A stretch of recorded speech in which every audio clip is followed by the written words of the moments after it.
जय राधा माधव कुंज बिहारी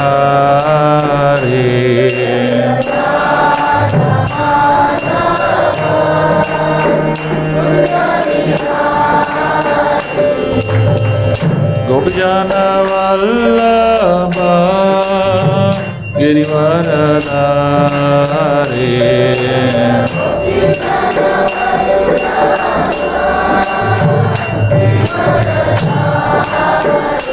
जय गोपीजन वल्लभ गिरिवरधारी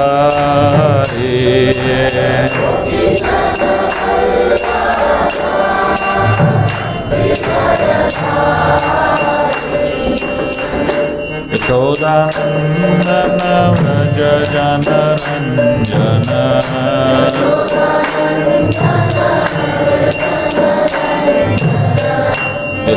यशोदानन्दन व्रज जनरञ्जन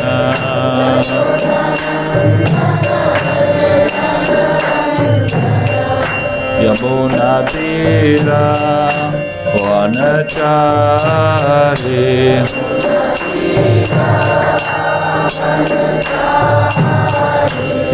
यमुनातीरा वनचारी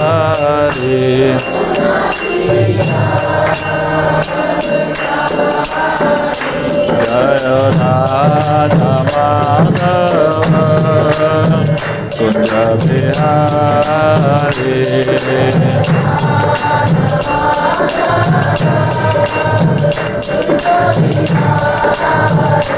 जय गोपीजन वल्लभ गिरिवरधारी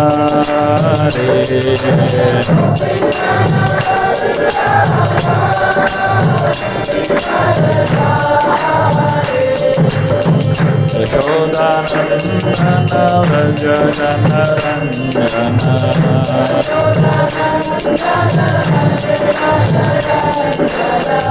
यमुनातीरा वनचारी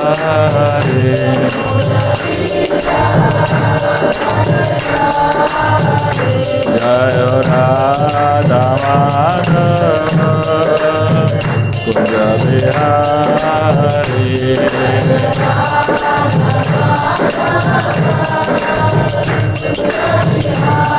जय राधा माधव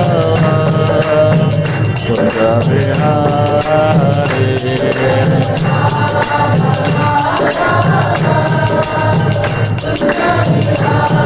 जय राधा माधव राधा माधव राधे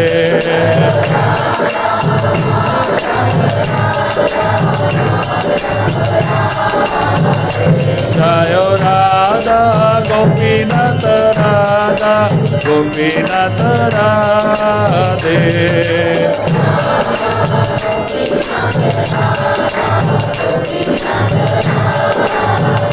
जय जय प्रभुपाद प्रभुपाद प्रभुपाद जय जय प्रभुपाद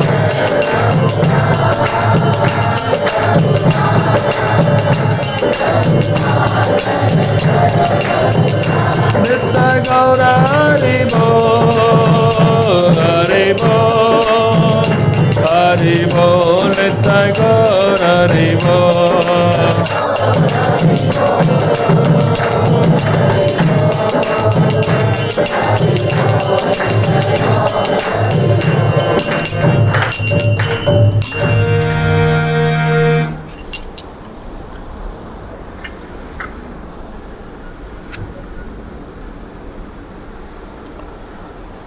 ओम नमो भगवते वासुदेवाय ओम नमो भगवते वासुदेवाय ओम नमो भगवते वासुदेवाय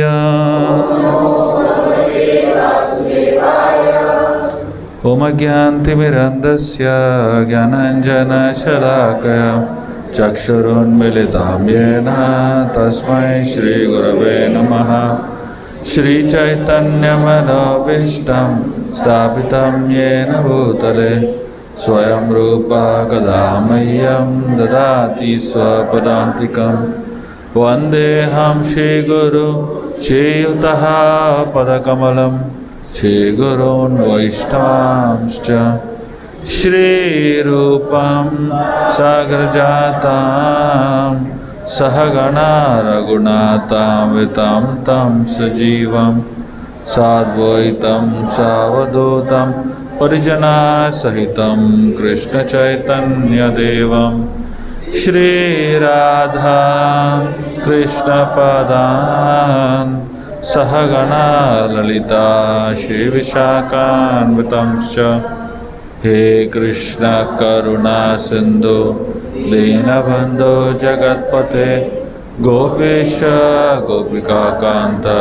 Radha Kanta Namostute Tapta Kanchana Gaurangi Radhe Vrindavaneshwari Urishabhanu Shute Devi Pranamami Haripriye Vancha Kalpatarobhyascha Kripa Sindhubhyevacha Pantanam Pavanebhyo Vaishnavebhyo Namo Namaha.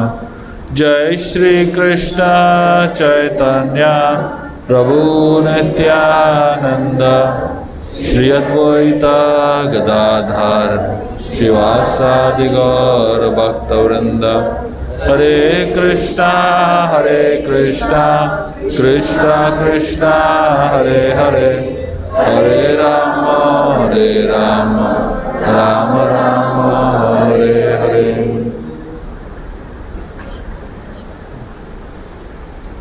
Hare Krishna. Very happy and grateful to be amidst all of you all here today. Very happy to see you all after a really long time.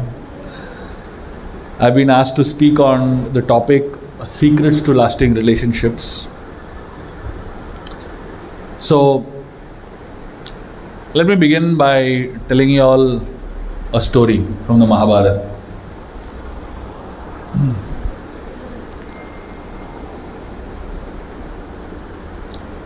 Relationships don't die a natural death. They are murdered by the ego. And usually, any relationship, it goes through many phases.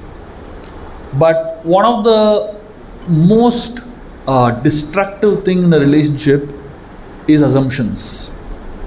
And here is a story from the Mahabharata that talks to us about how assumptions really ruin relationships. During the Mahabharata war, there was a particular day when Karna defeated Yudhishthir Maharaj.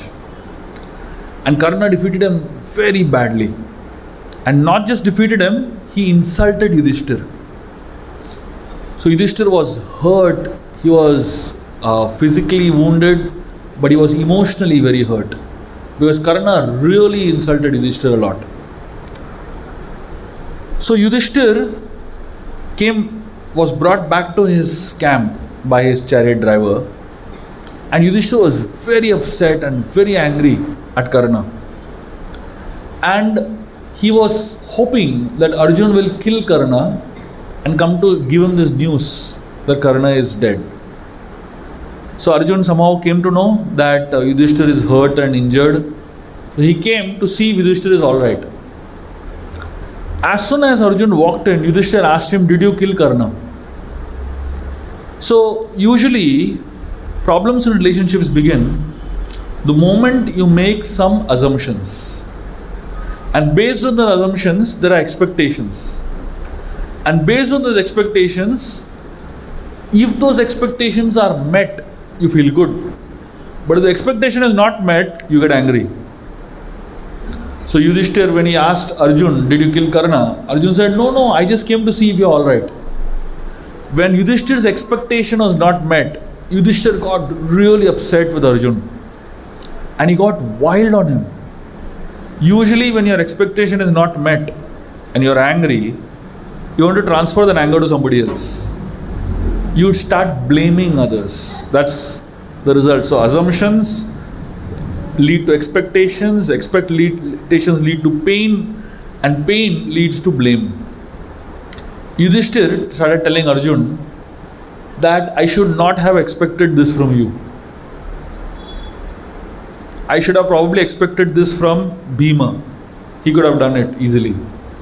Or probably even Nakul Sahadev, I should have had expectation from you. I should not have had expectation from you at all. And he tells him that you keep telling the world that you are such a big hero and such a big warrior. Today I understood who you are. He said you are useless. And he tells him that Gandiva that you are carrying is a useless piece of stick. Throw it in the fire. And then he says, our mother should not have given birth to you only.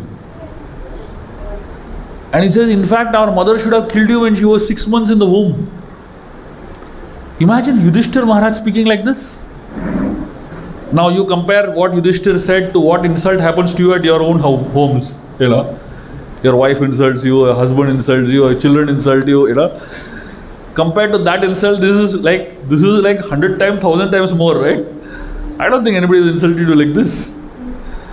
Yudhishthir, when he said like that, Arjun got wild. He took out his sword and he went to kill Yudhishthir. Krishna standing over there, he asked him, hey, you came to see if he's alright, why are you going to kill him now? Say na, satak gaya bolta hai na. Arjun completely lost it. He said, I have taken a vow that anybody who tells me to throw my Gandiva, I'll kill that person. So he told me to throw Gandiva, I'm going to kill him. Krishna tells Arjun, why didn't you ask me before taking such vows? Hai na? Or randomly kuch bhi vow leta hai aur Krishna has to handle it. So then Krishna tells Arjun, he says, don't worry, I'll give you an idea. He says, according to the scriptures, there is a way in which you can kill your elders without killing them. So he says, according to the scriptures, if a younger person insults an older person, it is as good as killing that older person. So Krishna tells Arjun, you insult your elder brother. It's as good as killing him. Now imagine how many people are killing their elders, by insulting them on a regular basis. Arjun then begins to insult Yudhishthir. He says, all our problems in life happened because of you only. If you were not addicted to gambling, we would have been so happy in life. And he went on and on abusing Yudhishthir like anything. And then after sufficiently insulting him, now Arjun takes out his knife and he wants to kill himself. Krishna asked him, now what happened? He said, how can I live after insulting my elder brother like this? Krishna says, don't worry, there is a solution for that also. He said, according to our scriptures, if a person glorifies himself, it is as good as committing suicide. So all Instagram accounts are suicide attempts, basically. You're glorifying yourself. So then Arjun begins to glorify himself. He says, I am Gandivadhari, I have defeated Shiva, I have defeated Indra, I have done this. He goes on and on talking about his own greatness. And then finally both of them fall down at Krishna's feet and they thank him for being there in his life, in their lives.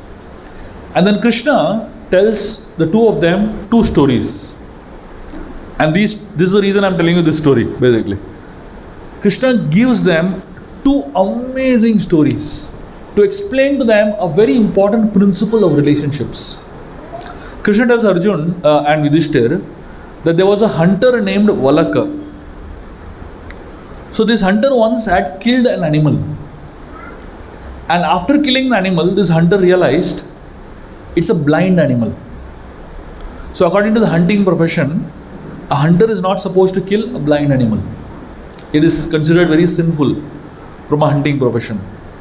So this hunter was feeling very bad that I killed a blind animal. What kind of a sinful person I am, So the sages, when they saw this hunter lamenting like this, the sages told the hunter, don't worry, you didn't do anything wrong. Because this animal is actually not an animal. It's a demon who is disguised as an animal. So you have not done anything wrong.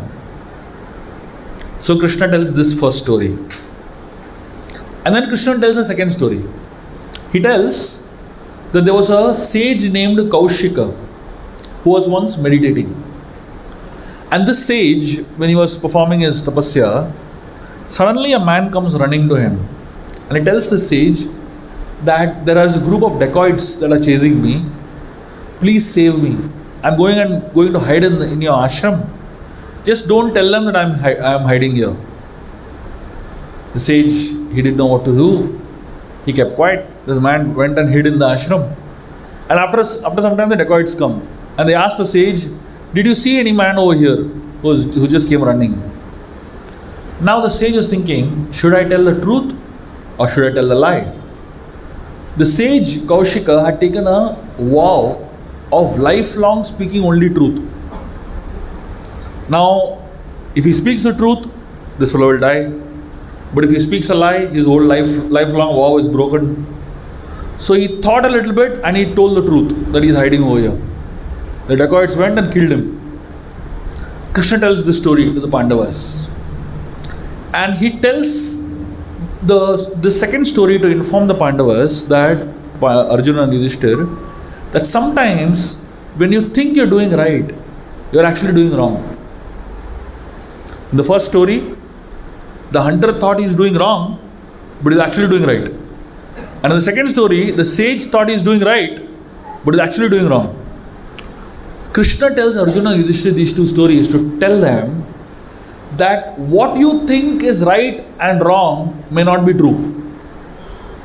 You have to understand the other person's perspective also. There might be more perspectives to understand what is right and wrong. Most people in relationships, they get stuck in this idea of right and wrong. I am right, you are wrong. But spirituality is actually above being right and wrong. Spirituality helps us understand that there can be many rights and there can be many wrongs. So sometimes when we think that, I am right and this fellow is wrong, how can you be so sure? There can be many rights and there can be many wrongs also, isn't it? So in any relationship, for us to really have deep relationships, it is important to rise above the principle of right and wrong and start looking at things from a much higher perspective. Relationships are very sensitive, and you have to learn to deal with relationships in a very sensitive way. And for anyone who forms any kind of relationships, it is important to be genuine in the relationship. And there is no tip for being genuine. There is no secret formula how you can be genuine. There is no ideas how you can be. Either you're genuine or not genuine. That's all. There's nothing in between, basically.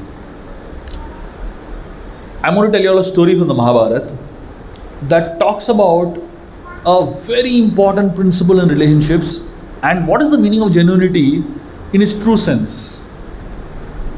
And the story is, when I read the story, I was fascinated. I said, wow. I mean, such a story can only exist in the Mahabharata, So the story is about a Brahmin named Gautam. So this Brahmin, he was roaming around, very poor Brahmin. And while he was, it is a very interesting thing about why Brahmins are so poor, So it is said that Brahma's wife is Saraswati, right? And Brahma is son of Vishnu. Vishnu's wife is Lakshmi. So Lakshmi and Saraswati are mother-in-law, daughter-in-law.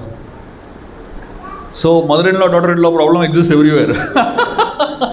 So those who have Saraswati will not have Lakshmi. Those who have Lakshmi will not have Saraswati. So this Brahman was a poor Brahman. And he was roaming around begging from house to house. One particular day he reached a village. And in this village, he knocked on the door of one person. This Brahmin didn't realize that this is a village filled with dacoits. Everyone in the village is a robber.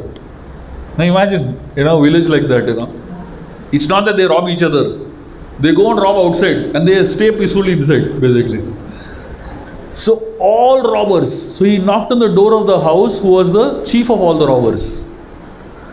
And so this person felt very bad for this Brahmana, and he told him, see, don't worry, you stay in this village only. We'll give you food, we'll give you house to stay, we'll get you married to one of our girls, and you just stay here comfortably. So this Brahman accepted the offer. They gave him a house. They got him married to one girl, and they, helped him develop his life. So this Brahman learned from all these dacoits how to use the bow and arrow. He eventually became a hunter. He became like a mini dacoit with like all of them. So one day, this Brahman, he was coming back from his hunting expedition, with all the many birds that he had killed, blood falling on his body and all. When he came back to his house, he saw another Brahmana walk in from an outside village. And this particular Brahman happened to be this guy's friend. So this guy's name was Gautam. So he happened to be Gautam's friend in his previous days. When this Brahmana saw Gautam so dirty and so, like really disgusting life he's living, this Brahmana said, what is wrong with you? Why are you living a life like this? You forgot all your Brahmanical, purity and all that. This Gautam said, what to do? I need money. I need food to eat. This is what I got. This Brahmana said, you are really wasting your life. Please give up all this. Gautam said, if I give up all this, how will I live? This Brahmana told him, there are so many ways to live. You go and find money some other way. So this Gautam felt bad. He felt, that I should go back to my regular life. He said, but before I go back to my regular life, I want to earn lot of money. Once I get lot of money, then I'll go back and become a nice Brahman. So like this he said, and he set ahead for a voyage to find lot of money. So he walked and walked for many days. And after many days of walking, he reached a particular place where there was a huge tree. And this tree was very mystical looking tree. He sat under the tree just taking a rest, catching up his exhaustion. And while he was sitting under this tree, a huge crane came and talked to him. This crane was a talking crane. And the name of this crane was Rajadharman. And this crane told this man that you are my guest. You've taken shelter of my tree, and now I will take care of you. Whatever you need, I'll take care of you. Don't worry. So the crane got him food, the crane got him water to drink, the crane sat next to him, started fanning him with his wings, and the crane took very good care of this man. Gautam was very happy that this crane Rajadharman is taking such good care of me. And then this crane asked Gautam, what do you want? Gautam said, I want lot of money. The crane said, don't worry. Tomorrow morning when you get up, you go 8 miles from here in this particular direction and you will come to a kingdom. The king of this kingdom, his name is Vishvasu, and he is my friend. And he is the king of Rakshasas. Just go and tell Vishvasu my name, Rajadharman, and you tell him that I have sent you. He will give you as much money as you want. Your problem is solved. So next day morning, this man got up, went to this Rakshasas kingdom, and the moment he set in and he took the name of Rajadharman, the king said, what do you want? This man said, I want a lot of money. The king sent him to his treasury, and he said, take as much gold as you want. And this guy filled a heavy sack with gold, and he picked up that gold and he was walking back. And while walking back, he came back and spent that night again under the same tree with Rajadharman. So Rajadharman saw this man had got so much gold, and he was very happy that he helped him. And he told him, spend your night today here. I'll take again good care of you tonight. Then tomorrow morning you can go on your journey back home. So this man stayed there for the night. Again, Rajadharman took really good care of him all night. Next day morning, this fellow, Gautam, look at how his crooked thinking is. He thought, I have a long journey to go back home. I have money with me, but I don't have any food with me. What if I don't get food and I have so much money? What will I do? He said, let me make some arrangement for food also on my way. And he killed this bird, Rajadharman. He killed this bird and he took the meat of this bird along with him for his journey. He cooked the meat and took along with him on the journey. And then, in the meanwhile, this king of Rakshasas, Vishwasu, he saw that his friend Rajadharman had not come for 2 days. Rajadharman was a very special bird. He was a bird from Satyaloka, from Brahmaji's abode. And every day he would visit Brahmaloka, and on the way he would go and meet his friend Vishwasu. 2 days this bird didn't come. So this king had a doubt. Maybe this fellow Gautam only must have done something to my friend. The king sent his son. And when his son came and reached this particular place, he found the Rajadharman missing. And then he ran behind this Gautam and he found him. And he found the body of Rajadharman with this Gautam. They pulled Gautam and brought him back to the kingdom of Rakshasas. And the king was so furious. He said, what an ungrateful person you are. The person who helped you so much, the person who took such good care of you, what have you done to this person? You killed that very person. This is absolutely not tolerable. And the king of Rakshasas told his men, kill this fellow. And they chopped him, chopped him to pieces. And then the king of Rakshasas called all the Rakshasas and told the Rakshasas, this fellow is dead and he's an ungrateful guy. We killed him as a punishment. Now I give you all permission to eat this meat. The Rakshasas said, we will eat any meat except the meat of an ungrateful person. We won't touch. The king said, fine, call the cannibals from the jungle. They went to the jungle and called the cannibals, saying that there is a meat over here for you. When the cannibals heard the story, the cannibals told the king, we will eat any other type of meat except the meat of an ungrateful person. The cannibals refused to touch his meat. The Mahabharata tells this story to tell us, in this world, there is a paryay or a penance for every act in this world except ingratitude. If you are ungrateful, there is no solution for that in this world. And then the king, feels very bad that his friend is dead. So he said, let me make a proper cremation for my friend. So they lit a fire and they put Rajadharman's body on that fire. Another time Lord Indra appeared and threw nectar on the fire, and Rajadharman came back to life. And his king was so happy that his friend is alive. And when Rajadharman heard the whole story, what had happened to him and how this person was so ungrateful, they killed him, and how the king of Rakshasas killed this fellow. You know what Rajadharman said? Rajadharman told Indra, please revive this fellow also. Everybody was shocked. They said, come on, why do you want to revive this fellow? He's such an ungrateful person, such a bad person. Rajadharman said, he may be bad, he may be ungrateful, but he's my friend. And because I have accepted him as my friend, even if he acts bad to me, I will act good to him. And Rajadharman actually asked Indra to revive this fellow. And this guy, Gautam, came back to life. The Mahabharata tells this story to talk about two things. First thing the Mahabharata tells us is be aware of ungrateful people. Stay away from ungrateful people. And the second thing the Mahabharata tells us is, if someone is bad to you, you don't have to be bad to that person. All of us in our own relationships, we so strongly believe in tit for tat, isn't it? One lesson from our childhood we'll never forget. Tit for tat. इसने मुझे मारा, मैं उसको मारूंगा. So we are so obsessed with this idea of revenge. We are so obsessed with this idea of holding grudges in the heart. We are so obsessed with this idea of not letting go resentment.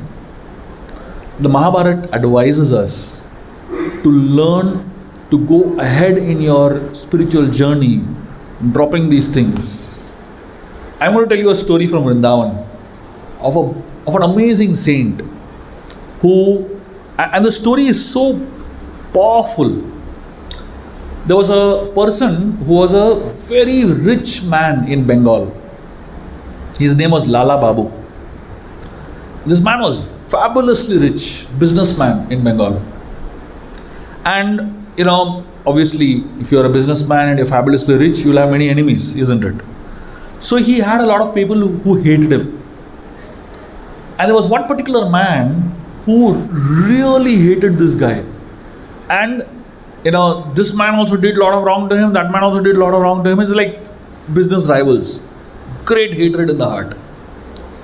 Eventually, Lala Babu once happened to come to Vrindavan. And when he reached Vrindavan, he was so mesmerized with Vrindavan. He completely lost his heart in Vrindavan. And he never returned back. Dropped his business, gave up all his wealth, never went back to his house. He stayed in Vrindavan. And eventually, after many years living in Vrindavan and really practicing spiritual life nicely, he wanted to take initiation from a guru. He went to his guru and he told him, "Can you please initiate me? Can you please give me Diksha?" The guru told him no. Lala Babu said, "Why? I really want to be initiated by you." The guru said, "No, you're not pure enough to be initiated." Lala Babu said, "What should I do to be pure enough to be initiated?" The guru told him, "If you go to the person that you hate the most and beg Bhiksha from the house of the person that you hate the most, then I'll give you initiation." This guy went all the way to Bengal, to this man's house. The man that he hated him the most, and the man he hated the most. And he stood outside his house and begged for Bhiksha. And when this man, who had such intense enmity and hatred towards this person, saw him begging for Bhiksha, his heart melted. He came running out. He fell at the feet of the person, embraced him, and they cried. They forgave each other. They got over their, differences. And then Lala Babu came back to Vrindavan. And when his guru heard what happened, then he gave him Diksha. Imagine, all of us in our own spiritual journeys, we are all trying to progress, right? But each one of us carry in one corner of the heart some hatred towards some person. Someone who has hurt us badly. Someone who has really damaged our ego, our sentiments, our whatever, we think is right, Spirituality begins the day you have the guts to drop that resentment and to beg forgiveness and to let go of these resentments. That is when your spiritual life begins. Lala Babu's guru said, "I can't give you initiation till you carry that hatred in your heart."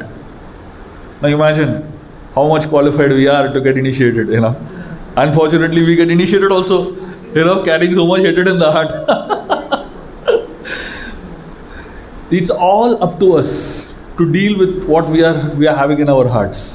Now, nobody is going to come and ask you what you're doing in your heart. Nobody is going to come and find out what is happening in your home.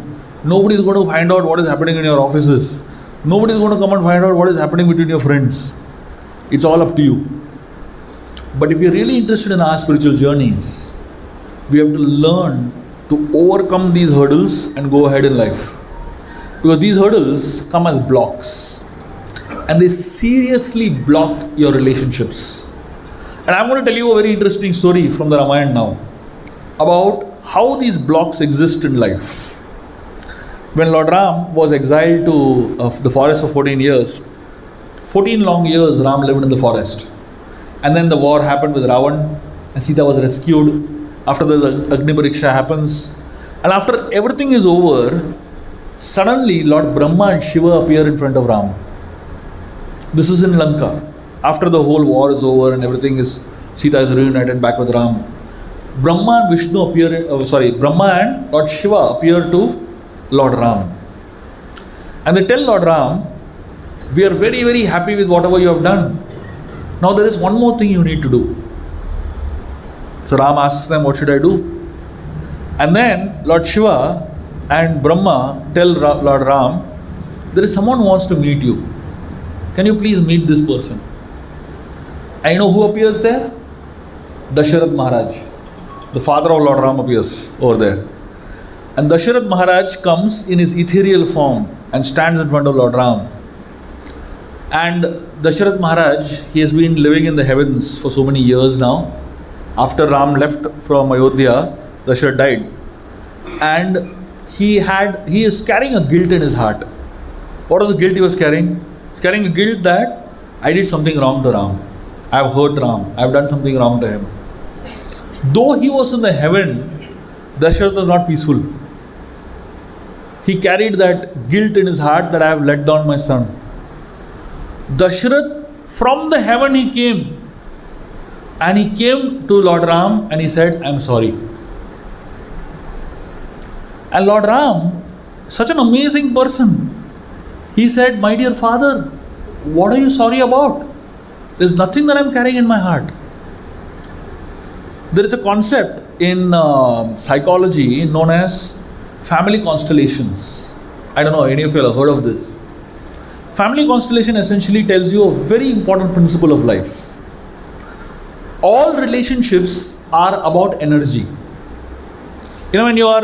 So suppose you are in a room, okay, you enter a room and 4 people have fought very badly in that room just before you entered.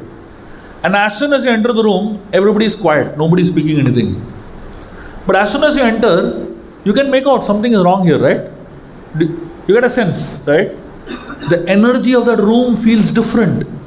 The energy of the room feels very different. Somebody has just had a major fight there. In relationships, there is a lot of flow of energy. Usually, when relationships are nice, the flow of energy is very smooth, very, very nice. But when your relationships get stuck, the flow of energy gets stuck. So between 2 people sitting next to each other, you can understand, यहाँ पे कुछ अटका हुआ है. Some energy is stuck, right? I'm sure all of you will feel that. Lot of people's homes, energies are stuck very badly.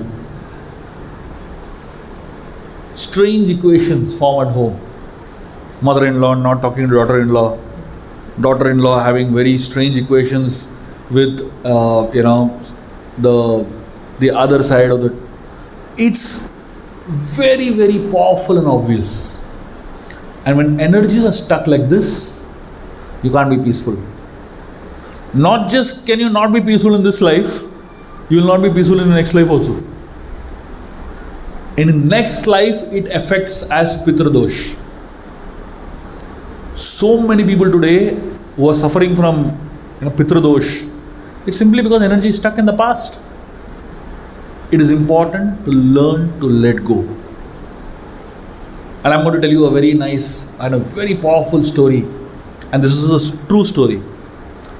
In Kashi, there is a very interesting place which is known as, it's a guest house. It is called as Kashi Labha Mukti Bhavan. That is the name of the guest house. And that guest house is a very special guest house for many reasons. Kashi is a place, if anybody dies in Kashi, it is said, Lord Shiva comes and chants the name of Ram in their ears. Right? 100% mukti if you die in Kashi. Indians are very good in planning everything. They are expert in planning death also. So lot of people plan their life in such a way they die in Kashi. How will you know how you died? This guest house has a facility for you. If you want to die in Kashi, you can come and check into this guest house and die in 2 weeks. Within 14 days, if you don't die, you have to check out. Imagine what level of planning happens in India. People have 100% guarantee they'll die in 14 days. And they go there. More than 20,000 people have died in their guest house till now. Imagine 20,000 people. And the manager of this guest house has some profound realizations after seeing 20,000 people dying there. And his realization is another level only. He speaks about a man who checked into the guest house 14 days back. 13 days later, he calls the manager and tells him, please call my brother. I want to meet him. So the manager calls the brother comes there. And then they come to know, these two brothers, they have not spoken to each other for 25 years. 25 years before, they had a fight. And a very petty fight. And after that fight, they erected a wall in between the house. They made the house into two parts. And 25 years, the brothers have not spoken to each other. And one day before he is about to die, this fellow calls his brother and tells him sorry. One day before dying. And the brother also says sorry. They forgive each other. Next day, this fellow dies. This man, this manager who sees all these experiences of death and the amount of grudge people hold in the heart for a whole lifetime, he says, if only this fellow had dropped that grudge 25 years back, he would have slept so many nights peacefully. Isn't it? We all carry these grudges in our hearts for decades together and sometimes for lifetimes together. And these grudges, they are not going anywhere. They're going to stay with you till the day you are able to forgive and let go. Till that day, these grudges are going to stay with you. And your spiritual progress is impeded by these stupid, useless, petty, and insignificant grudges. And the ego is so powerful, it doesn't have the ability to say sorry. You know, saying sorry is the toughest thing to do in life. And that's simply because the ego is so powerful. The ego is so powerful. When you love someone and you say sorry, it doesn't make you small. It actually makes you greater. It makes you bigger. And if you love someone and you're not able to say sorry, that love is very, very fake. It is very external. It is very superficial. Relationships, especially in spiritual circles, they are not based on superficial sense of ego, but it is based on a true sense of gratitude. And gratitude is something that makes you focus on good in people and forget the bad in people. Unfortunately, we are not so grateful, therefore we focus more on the bad in people and do not focus on the good they have done to us. Somebody may have done 25 years of good to you, but one bad that person does, that's it. You're ready to immediately forget the 25 years of good and zoom on, focus on this one little bad that person does. That's unfortunately our state of consciousness. And if you're focusing on the negative aspect so much, how can you ever focus on Krishna, who is supremely positive? Isn't it? Therefore, when we're studying relationships and we're understanding relationships, you understand the relationships of this world are simply a prototype of a relationship in the spiritual world. If you're not able to have good relationships here, there's a very good chance that you go to the spiritual world, there also you'll do some gadbad. Therefore, you're not sent only there. यहाँ पे पहले सुधर जाओ, deal with your own life situations here, and then come there. And if we have a difficulty in dealing with our own life situations, relationships here, you have to wait, essentially. So we can learn from Lala Babu.